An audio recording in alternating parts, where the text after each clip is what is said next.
Hi friends, நம்ம திண்டுக்கல் மலைக்கோட்டையில் இருக்கோம். அதுவும் வேலாச்சு கோட்டையில் வேலாச்சு பாருங்க, இங்கெல்லாம் பீரங்கிலாம் இருக்குங்க. சுற்றி பாருங்க. இதாங்க மேலக்கோட்டைங்க. இங்கே மலைக்கோட்டையில் இருக்குங்க. நல்லா பாருங்க, பொறுமையாக பாருங்க. அங்கே பார்த்தீங்களாங்க கருப்பு கலரில் தெரியுதா? அது புல்லட்டு வேலா. எதுக்கு கூப்பிட்டு வந்தாங்கன்னு தெரியலைங்க. எங்கேயும் போக விட மாட்டேறாங்க. சும்மா பேசாட்டி உட்காந்துட்டு மட்டும் பொத்திடுறாங்கிறாங்க. என்னன்னு தெரியலைங்க. பாருங்க, அதெல்லாம் பாருங்க, அதெல்லாம் கல்வெட்டுங்க. எல்லாம் பாருங்க. நம்மளை போக விட மாட்டேங்க. ஆமாம், அவங்கெல்லாம் பாருங்க, பூந்து பூந்து போகிறாங்க.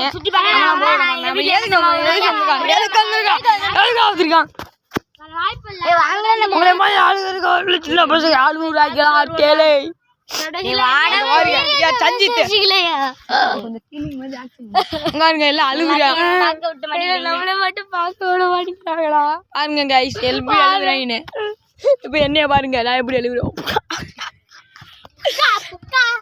கைஸ் போதுங்க, அங்க பாருங்க கைஸ், அங்கேயே உட்காந்துக்கிட்டேங்க. சந்தோஷமா பண்றீங்க.